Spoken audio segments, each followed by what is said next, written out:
يوسف. يوسف؟ أنت يوسف؟ أخونا يوسف عزيز مصر. يوسف؟ أنت أخونا يوسف؟ أخونا؟ أجل، أنا هو يوسف،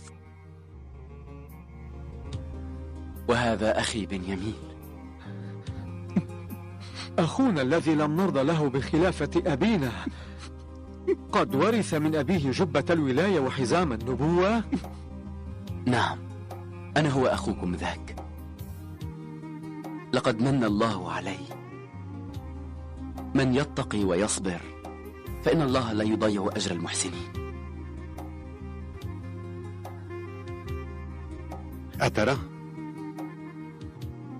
أترى كيف نطأطئ رؤوسنا خجلا؟ والآن ما الذي ستفعله بنا؟ وما الذي قد يفعله الأخ بأخيه سوى العفو والتحنن؟ نحن كنا إخوانك، فلما فعلنا ما فعلناه بك يا يوسف؟ أما أنا فقد نسيت الماضي. عفوت عنكم هناك في قعر الجب، لكنني لا أريد أن يعفى عني. نحن قد ظلمناك حقك يا يوسف، فلا تفعل أنت ذلك، فعفوك هذا يقتلني يا أخي. هذا العفو هو أكبر عقاب يمكن أن تنزله بنا. أقسم عليك يا يوسف، أقسم عليك يا يوسف أن تعاقبنا، فأنا قد كرهت نفسي يا أخي، أنا قد كرهت نفسي يا يوسف. لعل هذا العقاب قد يكفر عني بعض ذنوبي، فهذا العفو أشد علي من أي عقاب آخر تنزله بي. أو حقا أنت تطلب العقاب يا لاوي؟ نعم يا نور عيني أخي، فإن لم تعمد إلي فتعاقبني، فسوف أقوم أنا بمعاقبة نفسي. حسنا، إن كنت تريد عقابا فتقدم إلي.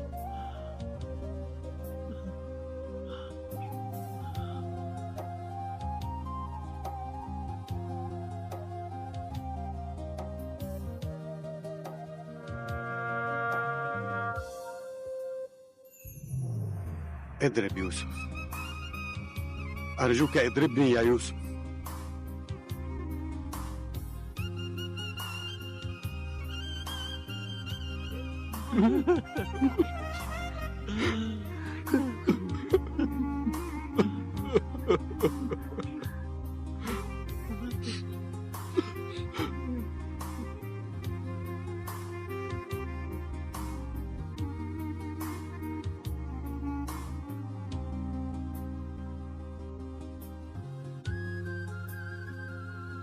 أنا لم أحمل أبدا أي ضغينة في قلبي تجاهك وتجاه إخوتي. أقسم بالله إنك تستطيع أن تنزل بي أشد من هذا العقاب، فإن لم تعمد إلي فتعاقبني على كل تلك الخطايا، فإني أخشى أن أقوم بقتل نفسي، سأرمي نفسي في التهلكة. فهلا قمت بتأديبي؟ هلا قمت بمعاقبتي يا أخي؟ أنا كنت شاهدا على ما فعله بك إخوتي ولم أحرك ساكنا. أنا كتمت شهادتي لسنوات ولم أحدث أبي بما جرى. مر الجلادين فليفصلوا رأسي، مرهم بأن يجلدوني بالصوت كي أكفر عن ذنوبي فيخرج الوحش الكاسر من كياني. هذا الحياء يقتلني، هذا الحياء يقتلني.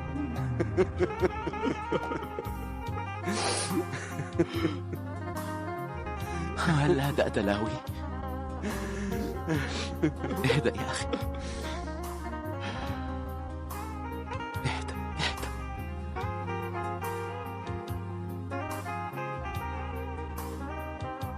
لقد التقيت بكم حتى الآن عدة مرات. عزمت مرارا أن أضمكم إلى صدري، أن أضمكم لكي أسكن روع ألم الفراق القديم. لم أوفق، لم يكن مأذونا لي.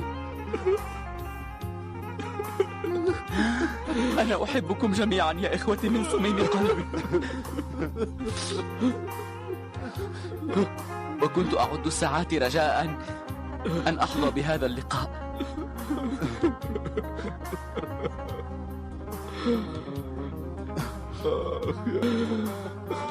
ماذا فعلنا بك؟ لا تفعل هذا يا أخي.